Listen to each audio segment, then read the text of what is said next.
When you understand your mind, nothing controls you. Buddhist wisdom. There's a simple test you can do right now. Think about the last time you promised yourself you wouldn't get angry at something, maybe traffic, maybe a comment from someone, and then you got angry anyway. You knew better. You didn't want to react that way, but you did it anyway. What happened there? The Buddha opened the Dhammapada with these words, "Mind precedes all mental state." Mind is their chief. They are all mind-wrought. If with an impure mind a person speaks or acts, suffering follows him like the wheel that follows the foot of the ox. If with a pure mind a person speaks or acts, happiness follows him like his never-departing shadow. Mind comes first. When your mind is clouded, everything looks wrong.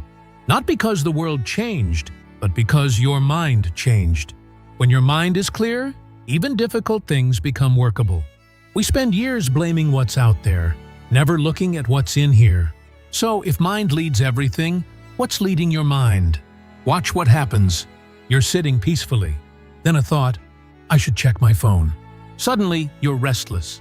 The peace you had a second ago isn't enough. Where did that come from? Someone cuts you off in traffic. Before you even think about it, heat rises in your body. Your jaw tightens. A car changed lanes, that's all that happened. But your body is flooded with tension, and your mind is making up stories about how wrong they are. Or it rains on your outdoor plans. Rain is just water falling. But you feel this resistance. It shouldn't be raining. Reality is doing what reality does, but you're fighting it. Notice the pattern. There's always this voice saying, not enough, need more, should be different. Every time something doesn't match what you expected, there's this automatic no. You spend your days resisting what is. And here's what makes all of this invisible. You don't know it's happening. You think, this is just me reacting normally. You believe you're choosing these reactions. But are you? Watch closely next time you want something. Did you actually decide to want it? Or did the wanting just show up and then you called it mine? Here's what's actually going on. Something happens. Someone says something. You see something. A thought appears. Right then, before you're even aware of it, a feeling shows up. Pleasant, unpleasant, or neutral. You don't pick this feeling. It just comes. Then, in this tiny gap you've never noticed, wanting grabs at pleasant things, resisting pushes away unpleasant things, and not knowing makes you think, I'm the one doing this. Suddenly you're angry or anxious, or trying to hold on to something, and you think you chose to feel this way. But look closer. You didn't choose any of it. It all happened automatically, like a machine running on its own. Someone says something, a feeling comes up. Wanting or resisting kicks in, not knowing covers it all. You react. You suffer. This is what the Buddha meant. With an impure mind, a mind you don't understand, a mind running on automatic, suffering follows like the wheel follows the ox. It happens so fast you don't see it. You just feel the result and think, this is my life, but why can't you see it happening? Those forces are running right now. Wanting, resisting, not knowing you're doing either one. So why are they invisible? The Buddha called this avidya, ignorance. Not the kind where you don't know Buddha's teachings. The kind where you don't know you're dreaming while you're inside the dream. It's not about lacking information. It's about not seeing what's happening right in front of you, inside your own experience. What are we not seeing? Look at this moment. Everything is changing. Your breath, the sensations in your body, thoughts appearing and disappearing. The Buddha called this anicca, impermanence. But we live like things are permanent. Then we're shocked when they change. We build our entire lives on the assumption that things will stay, that people won't leave, that feelings won't fade. And when they do, because they must, we suffer. The Buddha called this dukkha. Under all of this is the deepest thing we don't see. There's no solid, unchanging you anywhere in this process. The Buddha called this anatta, not self. Look directly. Where is this solid self? There are thoughts coming and going, sensations changing, emotions appearing and disappearing. Where's the unchanging you in all this movement? You can't find it because it was never there. What you call me is just a stream of experiences, changing moment by moment, mistaken for something solid. This doesn't mean nothing exists. It means what we call me is a living process, not a fixed thing. This ignorance sets off a chain reaction. This whole chain is what the Buddha called paticca samuppada, dependent origination. One thing depends on another, which depends on another, creating the whole machinery of suffering. In simple psychological terms, you can see it like this. Because you don't see impermanence and not self, you react to experience with wanting and resisting. These reactions, repeated thousands of times, create what the Buddha called sankhara, formations like grooves in your mind. Think of water flowing over rock. First time, no trace. But after thousands of years, deep grooves form. Now the water has no choice.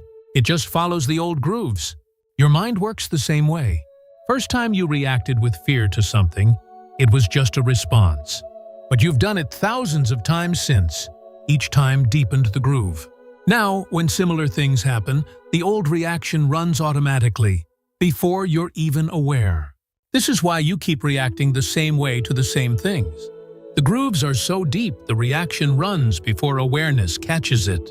Someone vaguely reminds you of someone who hurt you years ago. Instantly, your body tenses before you even recognize what's happening.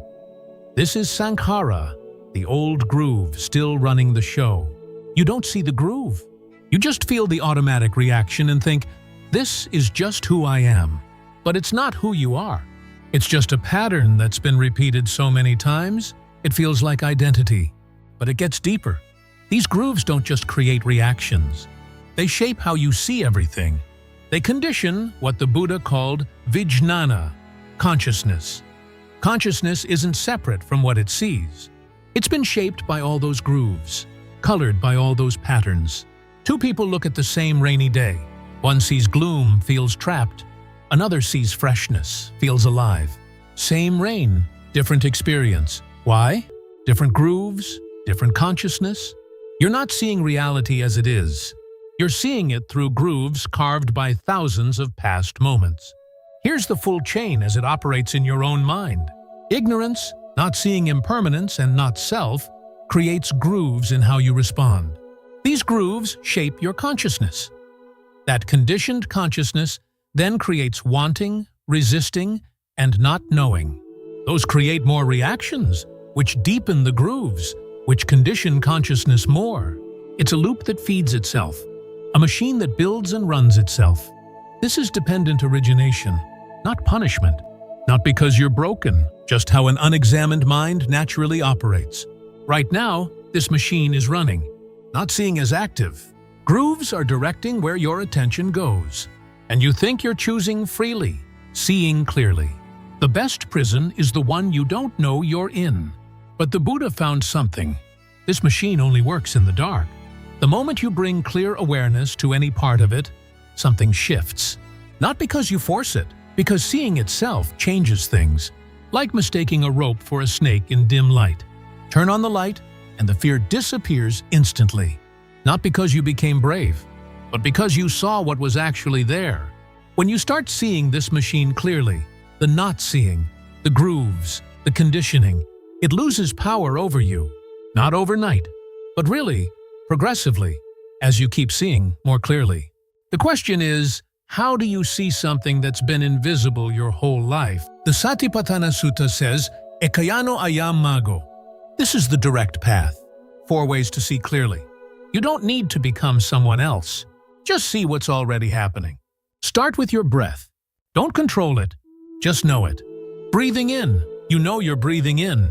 Breathing out, you know you're breathing out. Maybe for the first time in years, you're directly aware of this moment. And something appears. Space.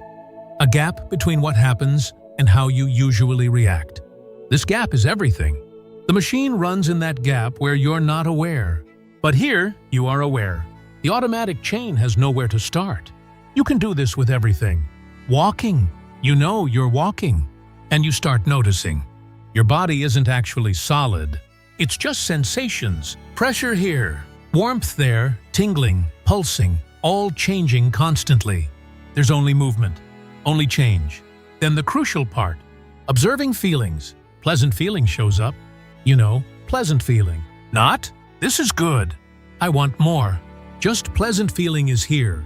Unpleasant feeling shows up. You know, unpleasant feeling. Not, this is bad. Make it stop. Just unpleasant feeling is here. You're sitting. Your leg hurts. The old pattern says, I can't stand this. And you immediately move. But with practice, you pause right there. There's pain. But before I have to move, there's a choice. You can just know. Pain is here. The pain doesn't disappear, but the suffering around it. All that? I can't stand this. All that fighting. That quiets down. You can be with unpleasant feeling without making it worse. The automatic chain breaks. This is the key link. If you can be with pleasant without grabbing, unpleasant without pushing away, you're not being jerked around by whether things feel good or bad anymore. This is where the machine loses its grip. Not because you've eliminated pleasant and unpleasant. They're part of being alive. But because you're no longer their puppet. Then you watch your mind itself. When your mind wants something, you know mind is wanting. Not, I want. When your mind resists something, you know mind is resisting. Not, I resist. This small difference changes everything. It's the difference between being the anger and seeing the anger. Someone criticizes you, anger comes up. With practice, instead of becoming the anger, you see it. Anger is here right now. You're not taken over anymore. And when you just see anger without grabbing it or pushing it away, it changes on its own. Because anger doesn't last. Nothing does. When you're not feeding it with stories about how right you are or how wrong they are, it just passes through like weather. Last, you observe the patterns themselves. The 5 hindrances: wanting, resisting, sleepiness, restlessness, doubt. You learn to know when they're here, when they're not. When any of these is strong, you can't see clearly. It's like trying to see your reflection in choppy water. But when you know restlessness is here or doubt is here, you're not caught in it. You're seeing it. And what you can see, you're no longer controlled by. The machine starts breaking down, not because you destroyed it, because you brought light to it. Like knowing you're dreaming while still in the dream. The dream keeps going, but you're not lost in it anymore. Pleasant and unpleasant still show up. Thoughts still come and go. But your relationship to all of it completely changes. You're not controlled by it. You're seeing it clearly. And in that seeing, freedom starts to grow. Real freedom is the space between what happens and how you respond. Before practice, someone criticizes you. Instantly, you're defending yourself. After practice, space appears. You feel the criticism land. You notice the unpleasant feeling. You see the urge to defend. And you can pause. That's what this space gives you. Not perfection, just choice. Keep practicing, and your mind itself starts changing. The Buddha said mind is naturally clear, Pabasara, but it gets covered up. Wanting, resisting, not knowing aren't the deep nature of mind. They're visitors. When you stop identifying with them, they thin out. In those gaps, you experience what mind is like when it's not covered. Clear, light, open. The deepest change is what the Buddha called living, not depending on anything, not clinging to anything. The Dhammapada says, Atahi atanunatho. You yourself are your own refuge. Not clinging means you stop trying to possess your experiences. Your body still feels pleasure and pain, but you're not desperately grabbing at pleasure or fighting pain. Like holding your hands cupped while water flows through. The Buddha talked about 8 worldly conditions: gain and loss, fame and obscurity, praise and blame, pleasure and pain. Most people spend their whole lives getting pushed around by these. When you understand your mind, your relationship to these changes, you get a promotion and you appreciate it, but you're not inflated by it. You lose your job and it's hard, but you're not destroyed. Someone praises you and you can receive it without getting arrogant. Someone criticizes you and you can hear it without collapsing. The 8 winds keep blowing, but you're steady. This is what nothing controls you means. Not that you're all-powerful, but you're not getting jerked around by circumstances you can't control. And this freedom isn't all or nothing. Every moment you see clearly is a moment of freedom. Practice is simple. Every morning, sit for a few minutes. Feel yourself breathing.